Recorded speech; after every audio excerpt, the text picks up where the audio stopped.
Type 4 देखते हैं। इसमें कुछ नोट्स है, इसको पहले पढ़ेंगे समझेंगे, इसके बाद में ये टाइप का क्वेश्चन आता है परीक्षा में और आप क्या करेंगे, इसे सिंपली फॉर्म में सॉल्यूशन कर लेंगे। ये है क्या कि यदि लाभ और हानि की हानि क्रय मूल्य के बराबर हो, तो जब क्वेश्चन में लाभ और हानि क्रय मूल्य के बराबर दिया रहे तो कुल वस्तु को हमेशा क्रय मूल्य मानते हैं।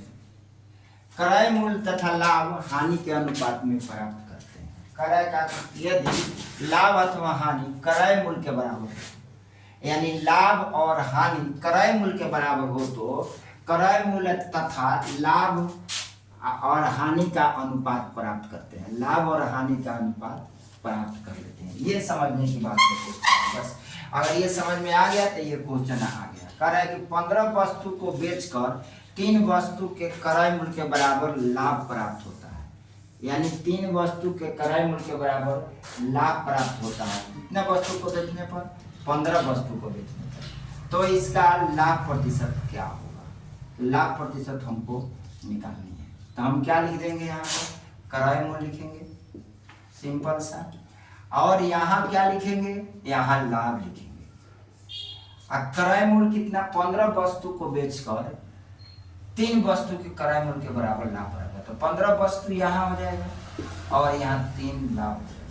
तो 3 बचे 15, 1:5:1 का। और लाभ परसेंट निकालेंगे तो ये मेरा क्रय मूल्य हो गया, ये मेरा लाभ हो गया। तो लाभ परसेंट इक्वल टू हो जाएगा हमारा कितना? 1/5 गुने 100 बराबर 20×5 100। ये मेरा 20% का लाभ, ये आंसर होगा। यानी कि क्रय बेचकर 3 वस्तु के क्रय मूल्य के बराबर, क्रय मूल्य के बराबर, यानी क्रय 3 वस्तु के क्रय मूल्य के बराबर क्या होता है? लाभ प्राप्त होता है। तो उसे लाभ प्रतिशत क्या होगा? तो हम जो विक्रय मूल्य रहेगा 15 वस्तु को बेचता है उसको क्रय मूल्य में ले लेंगे, लाभ प्रतिशत को लाभ में ले लेंगे और सिंपल सा फॉर्म में तोड़ देंगे। नेक्स्ट क्वेश्चन है 20 वस्तु को बेचकर 5 वस्तु के क्रय मूल्य के बराबर हानि होता है। एक हानि पर दे दिया और एक लाभ पर दे दिया, ठीक है। अब यहाँ क्या है, पूछ रहा है क्या कि 20 वस्तु को बेचकर 5 वस्तु के क्रय मूल्य के बराबर हानि होती है, तो हानि परसेंट की गणना करें। सिंपल सा फॉर्म में जो बेच कर कहेगा उसको क्रय मूल्य में ले लेंगे और जो हानि के कहेगा उसको हानि के अनुपात में ले लेंगे। जैसे जो बेच कर कह रहा है तो सपोज हम यहाँ क्या लिख लेंगे? एसपी यानी विक्रय मूल्य अनुपात हानि। तो विक्रय मूल्य को ले लेते हैं कितना? हम 20 और हानि को ले लिया कितना? 5। अब इसे काटेंगे 5 चौका 20, 1:4 के आ गया। जब 1:4 के आ गया तो ये मेरा क्रय मूल्य में लेंगे, सॉरी ये क्रय मूल्य में लेंगे, ये विक्रय मूल्य में नहीं लेंगे, क्रय मूल्य में लेंगे। यानी ये सीपी में ले लेंगे, ये लॉस में ले लेंगे, ठीक है। तो 20, तो ये मेरा क्रय मूल्य हो गया, ये हानि हो गया। तो इसका हानि प्रतिशत निकालने के लिए क्या करेंगे? हानि लॉस परसेंटेज इक्वल टू होगा 1/4 क्रय मूल्य गुने 100, यानी 20×100 20%, 25 चौका 100 25% की आपकी क्या हो जाएगी? हानि हो जाएगी। ये सिंपल सा है और सिंपल वे में लगा, आपको रेशियो मेथड से लगा। आपको ये समझ में आया कि जहाँ पर भी बेच कर कहेगा वहीं हम क्या मान लेंगे? इसको सीपी में ले लेंगे।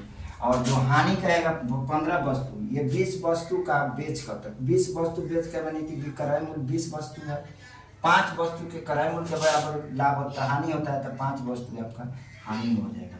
सिंपल सी वे में आपका ये क्वेश्चन लग गया। इसी पर 2-4 और एग्जाम्पल दे दिया जाएगा, आपका कंसेप्ट मजबूत हो जाएगा। ओके, आपको नया क्वेश्चन मिलेगा, पैटर्न थोड़ी सी अलग होगी।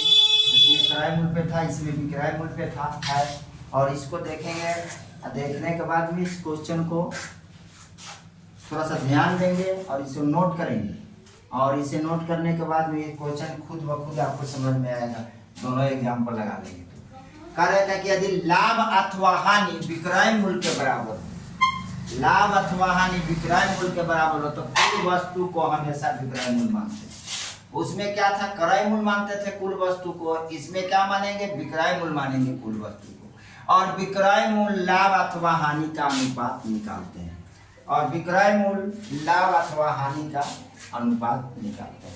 कह रहा था कि 44 मीटर कपड़ा बेचने पर आ गया, यानी यहाँ पर विक्रय मूल्य हो गया, अनुपात 14 मीटर कपड़े के विक्रय मूल्य के बराबर लाभ होता है, तो यहाँ लिख देंगे लाभ। 44 मीटर कपड़ा बेचने पर 14 मीटर कपड़े के विक्रय मूल्य के बराबर लाभ होता है, तो लाभ का प्रतिशत याद करें, तो यहाँ लिख देंगे क्रय मूल्य, क्योंकि जब लाभ निकालेंगे तो क्रय मूल्य की जरूरत होती है कि लाभ और हानि की गणना हमेशा क्रय मूल्य पर की जाती है, इसलिए यहाँ क्रय मूल्य दिया। अब यहाँ 44 मीटर कपड़ा है, क्रय मूल्य हो गया।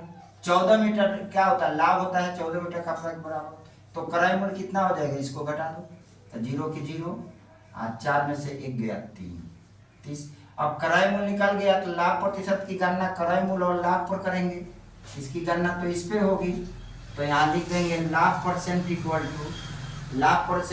टू 14/30 गुणे यहाँ 100। अब 1 0 से 1 0 काट देंगे, 140/3। अब इसको करेंगे 4 3 12 के 2 2 6 18 19 20 2/3% की लाभ होगी। ये आपका क्या हो जाएगा, आंसर हो जाएगा। ठीक है, नेक्स्ट क्वेश्चन को देखते हैं। 33 मीटर कपड़ा बेचने पर 11 मीटर कपड़े के विक्रय मूल्य के बराबर लाभ होता है, तो लाभ प्रतिशत की गणना करें। तो फिर इसी तरह लिखेंगे, गणना करें, तो यहाँ विक्रय मूल्य लिख दिया, कितना मीटर कपड़ा बेच रहा है, 33 मीटर, तो 33 मीटर इसका हो जाएगा विक्रय मूल्य। कितने मीटर कपड़े के विक्रय मूल्य के बराबर लाभ होता है, तो 11 मीटर कपड़े के विक्रय मूल्य के बराबर लाभ होता है, तो यहाँ लिख देंगे लाभ बराबर क्या, 11 मीटर। तो यहाँ क्रय मूल्य निकाल लेंगे, क्रय मूल्य आपका कितना हो जाएगा, 22। अब लाभ की गणना करेंगे, लाभ प्रतिशत की गणना बोल रहा है, यहाँ बोल रहा है लाभ प्रतिशत ज्ञात करने के लिए, तो लाभ प्रतिशत ज्ञात करने के लिए क्रय मूल्य और लाभ में देखते हैं। ये 11 लाभ प्रतिशत इक्वल टू क्या हो जाएगा, 11 लाभ ऊपर रख देंगे और क्रय मूल्य जिससे तुलना करना है उसको नीचे रखेंगे और गुने 100%, सीधा 11 दूना 22 और 50 दूना 100, यानी आपका आ जाएगा कितना, 50%। ये आपका आंसर हो जाएगा, सिंपल सा है। अगर ये हानि में देगा, अगर ये हानि में देता है तो हम क्या करेंगे, इसको क्रय मूल्य को विक्रय मूल्य से क्या करेंगे, लाभ को इसमें जोड़ देंगे और जोड़ कर निकाल देंगे। अगर मान लेते हैं कि यही अगर हानि प्रतिशत में देता, यही अगर हानि के सेंस में देता, यहाँ मान लीजिए कि हानि प्रतिशत न होके यहाँ लाभ न होकर थोड़ा देर के लिए मान लो कि यहाँ हानि हुआ, हानि, और यहाँ पर क्या निकालना है, हानि प्रतिशत की गणना करना है। यहाँ थोड़ा देर के लिए लिख लो कि हानि प्रतिशत की गणना करना है, हानि प्रतिशत की। तो हम क्या करेंगे, एसपी ले लेंगे, ऐसे एसपी ले लेंगे मेरा 44, और प्रॉफिट ले लेंगे, लाभ हानि ले लेंगे, हानि कितना था 14, तो क्रय मूल्य क्या हो जाएगा, क्रय मूल्य आपका हो जाएगा 4 4 8 और 1 5। अब इस पर तुलना करेंगे तो 14/58 गुने 100। अब इसको काटेंगे, 14 7 14 7 28, यानी यहाँ 2 9 2 18 29 और 7 2 14, यानी ये हो जाएगा 700 और बटा में 29। इतना % की ये क्या हो जाती, हानि होती। अगर ऐसा होता तब, अगर इस टाइप का क्वेश्चन दिया रहता तब, और लाभ में होता लाभ में और हानि में होता हानि में, दोनों में आपको बता दिया गया है, एकदम सिंपल सा। और आपका ये बेस्ट क्वेश्चन है, आपको क्वेश्चन मिलेगा, आप किसी भी सेट को पलटिए, पढ़िए, उसमें आपको मिलेगा ही। Okay, thanks.